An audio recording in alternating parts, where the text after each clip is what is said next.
Welcome to Agricultural and Industrial Tourism Expo from the One Nation Pakistan by Saloom Sadiq. One nation Pakistan के ज़ेर एहतमाम ज़रई और सनती सियाती मेले का इनेकाद किया गया। मोअज़्ज़ज़ मेहमानों को सकाफ़ती तौर पर घोड़ों पर बिठाकर खुशामदीद कहा गया।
मेले में शिरकत करने वालों की दिलचस्पी के लिए मुख्तलिफ स्टॉल्स भी लगाए गए, जिनमें एग्री ड्रीम फार्म का स्टॉल सबसे नुमाया था।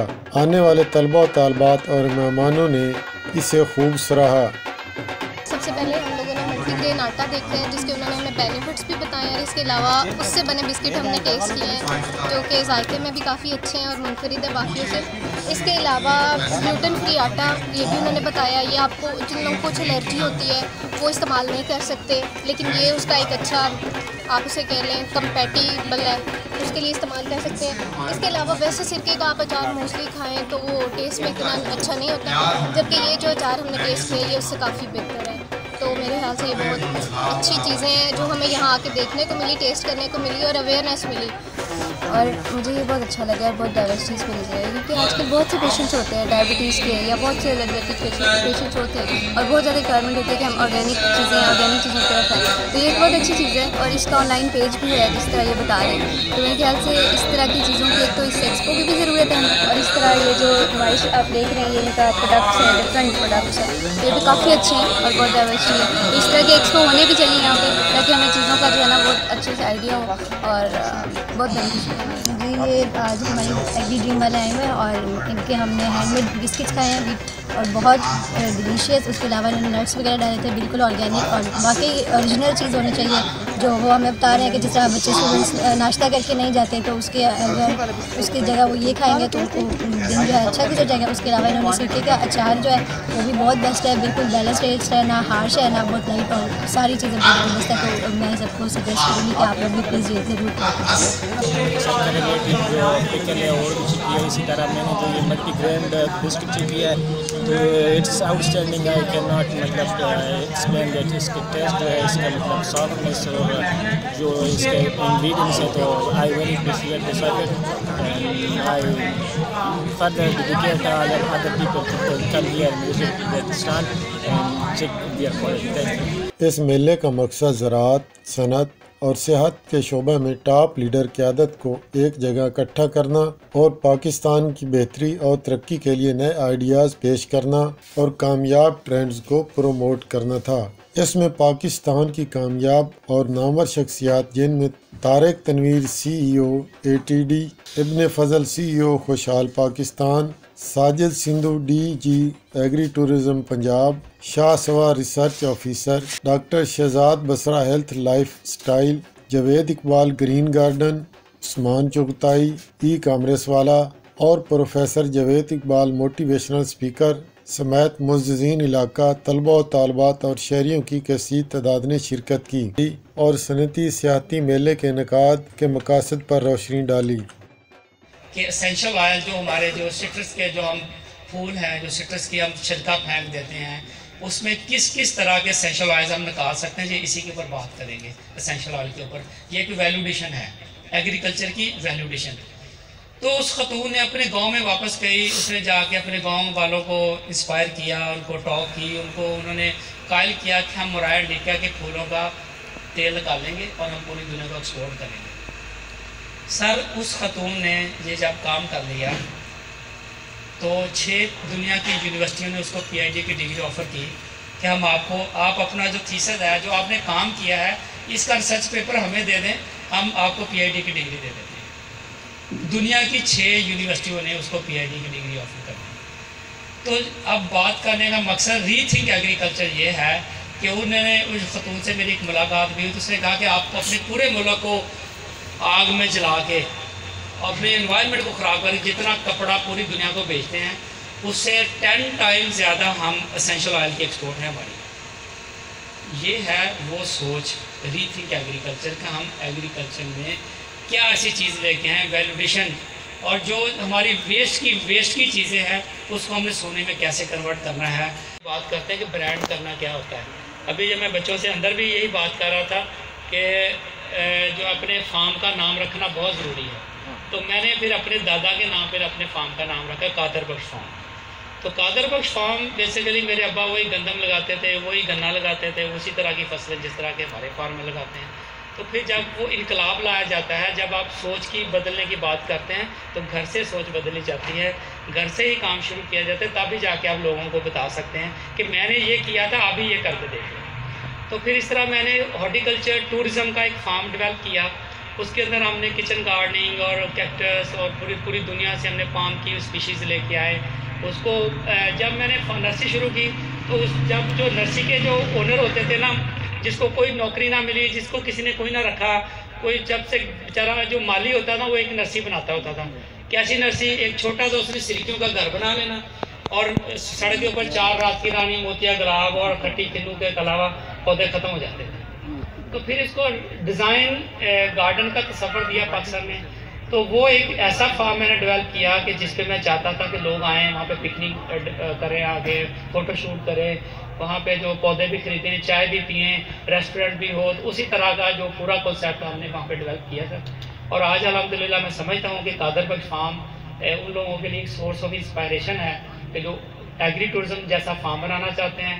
और वहाँ पे जो अभी जो हमारी सबसे जो मिनिमम जो इनकम जो है वो मैं बताना चाहूँगा कि वहाँ पे जो हम फ़ोटो शूट करते हैं, जो ब्राइडल डिफरेंट ब्रांड शूट आते हैं हमारे उसी एग्रीकल्चर के अंदर, तो वो 15-20 हज़ार रुपये हमें पे करते हैं। तो अल्हम्दुलिल्लाह महीने को 30-40 जो है ना इस तरह के शूट आ रहे होते हैं।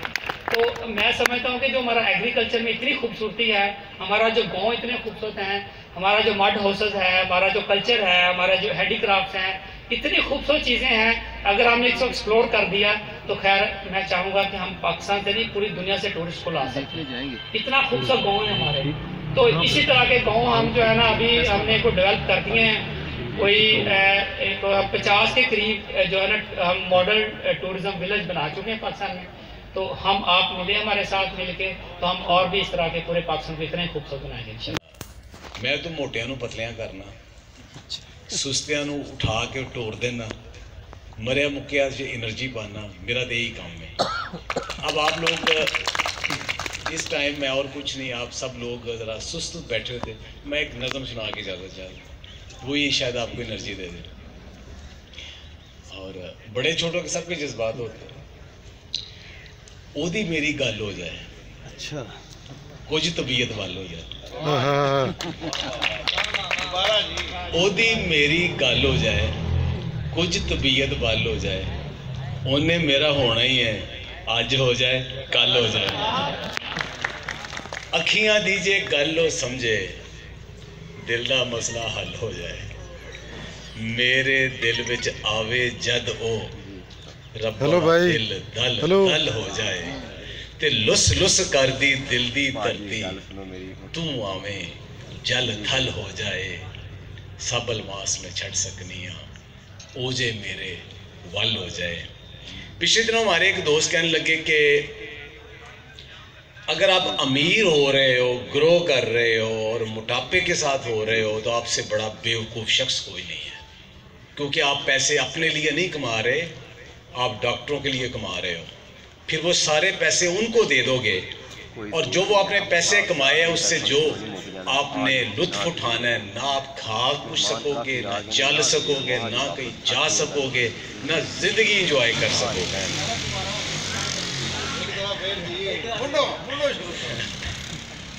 डॉक्टर शाहद जोया भाई जो लोग जवानी में पैसा कमा कमा के अमीर हो रहे हैं मोटापे के साथ, मैं उनको सियाना नहीं कहूँगा।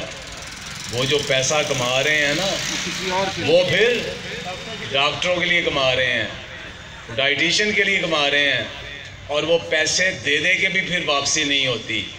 उस पैसे का क्या करना? आप चल नहीं सकते, आप खा नहीं सकते, आप ज़िंदगी एंजॉय नहीं कर सकते। थोड़ा कमा लें, कुछ अपने ऊपर भी लगा लें। सबसे बड़ी इन्वेस्टमेंट 3 इन्वेस्टमेंट है दुनिया में। 3 इन्वेस्टमेंट सबसे बड़ी है। नंबर 1 इन्वेस्टमेंट आपकी अपने जिस्म के ऊपर इन्वेस्टमेंट है। वो जिस्मानी भी है, रूहानी भी है। वो वर्जिश हो सकती है, वॉक हो सकती है, अच्छी खुराक हो सकती है, अच्छी तरबियत हो, अच्छी किताब हो सकती है, अच्छी सोच हो सकती है। वो सारी उम्र आपको पे करेगी। दूसरी इन्वेस्टमेंट आपकी नॉलेज के ऊपर इन्वेस्टमेंट है। गेन नॉलेज, मुसलसल इल्म हासिल करें।